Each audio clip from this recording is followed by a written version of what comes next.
اچھا فلسطین کے بارے میں ایک بات خوب اچھی طرح سمجھ لیں. دیکھو ہمارے فلسطینی بھائیوں پہ جو ظلم ہو رہا ہے اس میں تو دو رائے نہیں ہے, ساری دنیا دیکھ رہی ہے, ویڈیوز دیکھ رہی ہے, اور الحمدللہ مسلمانوں کے دل فلسطینیوں کے ساتھ دھڑک رہے ہیں. صرف مسلمان نہیں, بہت سے غیر مسلم بھی ان کے, یورپ بھی ان کی اس مسئلے پہ فلسطینیوں کے ساتھ ہے, یورپ کے بہت سے کنٹریز.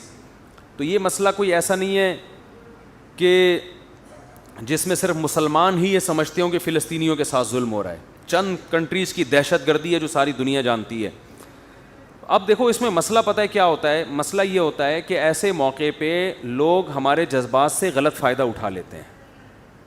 ابھی میں دیکھ رہا ہوں بہت سے لوگ چندے کی اپیلیں کر رہے ہیں, پتہ نہیں ہے بھائی یہ چندہ وہاں پہنچائیں گے کہ نہیں پہنچائیں گے, کون لوگ ہیں یہ لوگ. جوش میں آ جاتے ہیں کہ یار فلسطینی بھائیوں کا ہم سے خون دیکھا نہیں جا رہا, ان کے یہ حالات ہم سے بہت, یہ تو ہر مسلمان کا دل دھڑکتا ہے بھائی, اور کسی بھی مظلوم کو دیکھ کر انسان کو ترس آتا ہے, اس کے اوپر دل چاہتا ہے مدد کرنے کا. تو اس میں کیا ہوتا ہے کہ جب آپ کے ایسے جذبات پیدا ہوں گے تو اس جذبات کو 2 نمبر لوگ کیش کراتے ہیں. تو جب تک کوئی اوتھینٹک ادارہ نہ ہو, آپ کو 100% یقین نہ ہو کہ یہ رقم ہماری فلسطینیوں کی مدد ہی کے لیے پہنچے گی, اس وقت تک آپ کسی کے ساتھ تعاون کی کوشش نہ کریں. جب روہنگیان میں میانمار میں یہ سلسلہ شروع ہوا تھا, وہاں ظلم ہونا شروع ہوا, تو کچھ فراڈی لوگوں نے بھی ان کے نام پہ چندے کرنا شروع کر دیے تھے. تو میں نہیں کہہ رہا کہ سارے فراڈی ہیں, لیکن فلسطینیوں کے پر جو ظلم ہو رہا ہے ہم سب اس کے حق میں احتجاج کر رہے ہیں, یعنی اس ظلم کے خلاف احتجاج کر رہے ہیں فلسطینیوں کے حق میں. تو لیکن اس میں جو مالی مدد کا جو عنصر ہے کہ ان کی مدد کیسے کی جائے, تو اس میں کہیں کوئی 2 نمبر لوگ آپ کو بے وقوف نہ بنا لیں. اس میں کسی پر جلدی بھروسہ نہ کریں جب تک کوئی ریلائبل ادارہ نہ ہو, پراپر آپ کو 100% اس کے بارے میں یقین نہ ہو.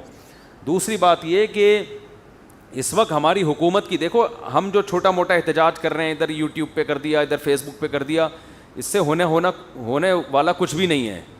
یہ بھرپور طریقے سے, جیسے نبی صلی اللہ علیہ وسلم کی ناموس کے لیے جو ریلیاں نکلی تھی بہت بڑے پیمانے پر, آپ صلی اللہ علیہ وسلم کی ناموس کے لیے جیسے گستاخانہ خاکے بنائے جاتے ہیں, تو پوری ایک بھرپور طریقے سے احتجاج ہوتا ہے. دنیا دیکھتی ہے, ریلیاں نکلتی ہیں, پرامن ریلیاں, تشدد کے قائل نہیں ہیں کہ مار دھاڑ کی جائے اور توڑ پھوڑ کی جائے, ہم اس کے قائل نہیں ہیں, لیکن احتجاج بھرپور طریقے سے ہونا چاہیے. یہ جو عوامی چھوٹا موٹا احتجاج ہے نا, وہ یہ بھی بیچاروں کا, لوگوں کا اپنا غم ہے, وہ شیئر کر رہے ہیں, یہ بھی ضروری ہے, لیکن اس کو عالمی عدالت میں اس وقت صحیح معنوں میں اٹھایا جائے گا جب بھرپور طریقے سے ریاستی سطح پہ اس پہ آفیشلی, جب تک احتجاج نہیں ہوگا اس وقت تک یہ اس احتجاج کو ہم احتجاج نہیں کہیں گے. تو ہماری گورنمنٹ کی ذمہ داری ہے, اور اسلامی کنٹریز, یا بلکہ اس میں تو اور بھی کنٹریز فلسطینیوں کے ساتھ ہیں, یہ انسانیت کا مسئلہ ہے, صرف مسلمانوں کا مسئلہ نہیں ہے. دیکھیں دنیا میں چاہے غیر مسلم پہ بھی ظلم ہو تو آواز تو سبھی اٹھائیں گے نا اس کے خلاف. یہ تو نہیں کوئی کہیں گے کہ یہ چونکہ غیر مسلم ہے لہذا اس پہ ظلم ہونے دو, یہ تو کوئی بھی دنیا میں اس کا قائل نہیں ہے. تو ان سے ہمارے 2 رشتے ہیں, ایک اسلام کا رشتہ ہے اور دوسرا انسانیت کا رشتہ ہے. تو ہمارا ڈبل حق ہے, لیکن بہرحال انسانیت کے ناطے پوری دنیا کی یہ ذمہ داری ہے. تو اس پہ بھرپور طریقے سے احتجاج ریکارڈ کروانے کی ضرورت ہے, اور بھرپور طریقے سے ملک میں ریلیاں ہوں, پرامن ریلیاں نکلیں, پرامن, یعنی عوام جب تک سڑکوں پہ نہیں آئے گی, دنیا کو احتجاج ریکارڈ نہیں کروائے گی. اسرائیل بھی دیکھے گا بھائی اس مسئلے پہ ساری دنیا جو ہے میرے اگینسٹ ہے, اس وقت تک اسرائیل کی صحت پہ کوئی خاص اثر پڑنے والا نہیں ہے. وہ تو ویسے بھی اثر نہیں پڑ رہا اس کی صحت پہ, لیکن جو تھوڑا بہت اثر پڑ سکتا ہے, ہوتا یہ ہے کہ ہم یہ چھوٹے موٹے احتجاج کر کے نا اپنی صلاحیتوں کو ضائع کر دیتے ہیں. جو دیکھو آپ کی گاڑی میں پیٹرول ہے نا, آپ نے پشاور جانے کے لیے اس کی ٹینکی فل کی ہوئی ہے کہ چلو ایک دفعہ سکھر میں خالی ہو جائے گی, آگے فل کر دوں گا. آپ نے یہیں گاڑی اسٹارٹ چھوڑ دی تو وہ تو ٹینکی یہیں پہ کیا ہو جائے گی, خالی. وہ آپ کو لانگ روٹ پہ سفر کرانے کے قابل نہیں رہے گی. آپ یہیں سینڈا موڑ سے گھوم کر آ گئے, یہاں سے گھوم کے آ گئے. تو یہ کیا ہو رہا ہے کہ جو چھوٹے موٹے احتجاج ہو رہے ہیں, اس سے لوگوں کا اسٹیمنا آہستہ آہستہ ختم ہو رہا ہے. کب تک کریں گے احتجاج بھائی؟ تو ایک ہونا چاہیے خاندانی طریقے سے, اور خاندانی احتجاج اس وقت تک نہیں ہو سکتا جب تک ریاستی سطح پہ بھرپور طریقے سے احتجاج نہ ہو, گورنمنٹ کی ذمہ داری میں ہو, حکومت اعلان کرے بھائی سب لوگ سڑکوں پہ نکل آؤ. تو اس لیے حکومت کو مجبور کرنا چاہیے احتجاج ہمیں کرنا.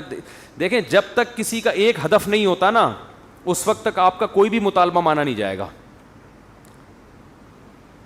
ایک چیز کو فوکس کریں سب مل کے کہ یہ ہونا ہے, تو پھر تو ہو جائے گا. ایک آدمی کہہ رہا ہے یہ ہونا چاہیے, دوسرا کہہ رہا ہے یہ ہونا چاہیے, تیسرا کہہ رہا ہے یہ ہونا چاہیے, اس کا مطلب کچھ بھی نہیں ہونا چاہیے. پھر تو ہم یہ سمجھتے ہیں کہ مؤثر احتجاج اس وقت تک نہیں ہو سکتا جب تک اسلامک کنٹریز میں پبلک بہت بڑی تعداد میں سڑکوں پہ نہیں نکلے. اور ہم کہتے ہیں کہ یہ پرامن ریلی ہوگی, اس میں مار دھاڑ توڑ پھوڑ نہیں ہوگا, لیکن ہو تو نا, پبلک تو آئے نا سڑکوں کے اوپر.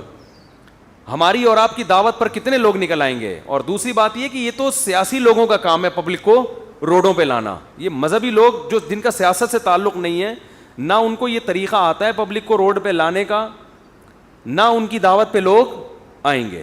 تو اس سیاسی لوگوں کی ایسے موقع پہ ذمہ داری ہے کہ آپ کی ایک ایک کال پہ لاکھوں لوگ سڑکوں پہ نکل آتے ہیں, تو آپ کی ذمہ داری ہے, آپ اس پہ, یہ ہمارے ملک کا کیا ہے, ایک مذہب کا اور ایک انسانیت کا ایک مشترکہ مسئلہ ہے. تو اور دنیا کو اگر ہم ایسے ہی بے لگام چھوڑ دیں گے تو یہ ظلم تو بڑھتا رہے گا پھر. تو ایسے موقع پہ ہماری ذمہ داری بنتی ہے کہ احتجاج ہم کریں. لیکن میں نے جو ابھی یہ بیان ریکارڈ کروایا, اس کا بنیادی مقصد یہ تھا, میں دیکھ رہا ہوں کہ لوگ جناب وہ چندہ وندہ شروع کر دیا, تو یہ ایسا نہ ہو کہ آپ کا پیسے جو کوئی فراڈیوں کے ہاتھ میں چلے جائیں. تو کچھ لوگ یہ بھی کہہ رہے ہیں ہم آپ کو آؤ فلسطین لے چلتے ہیں, تو پتہ نہیں بھائی کہاں لے جائے فلسطین کے نام پہ. وہی قصہ نہ ہو جائے جو وہی والا نا, قطر والا ہوا تھا. ایک ٹریول ایجنٹ کو کسی نے پیسے دیے اور گھما پھرا کے اس کو کہا کہ میں تمہیں قطر لے کے جا رہا ہوں, عمان, مسقط لے کے جا رہا ہوں. سمندر میں جا کے کیا پتہ چلتا ہے مسقط کدھر ہے اور انڈا موڑ کدھر ہے. تو اسے گھما کے گوادر پہ اتار دیا, پیسے کھا گیا. اس سے بولا کہ تھوڑا سا بس آگے جاؤ, مسقط ہی مسقط ہے. تو وہ بیچارہ ریگستان میں گھوم رہا تھا, اسے ایک بندہ ملا, پوچھنے لگا کہ یار ذرا بتانا مسقط کدھر ہے. کہہ رہے پتہ نہیں, میں تو خود قطر میں گھوم رہا ہوں. اس کو کسی نے ٹوپی کرا کے کہاں پہنچا دیا تھا. تو ایسا نہ ہو بھائی آپ کو کوئی کسی بھی عنوان سے بیوقوف نہ بنا لے, آپ کے جذبات سے نہ کھیلے. دیکھو جو پیسے کمانے والے لوگ ہوتے ہیں وہ موقع تلاش کر رہے ہوتے ہیں کہ کسی بھی طرح سے کوئی موقع ملے نوٹ چھاپنے کا. ان کا کوئی دین ایمان نہیں ہوتا, یہ کسی مظلوم کے خون کا, اس کی چیخوں کا خیال نہیں کرتے. یتیموں کے نام پہ پیسے کھانا, بیواؤں کے نام پہ پیسے کھانا ان کے لیے کوئی مسئلہ نہیں ہوتا.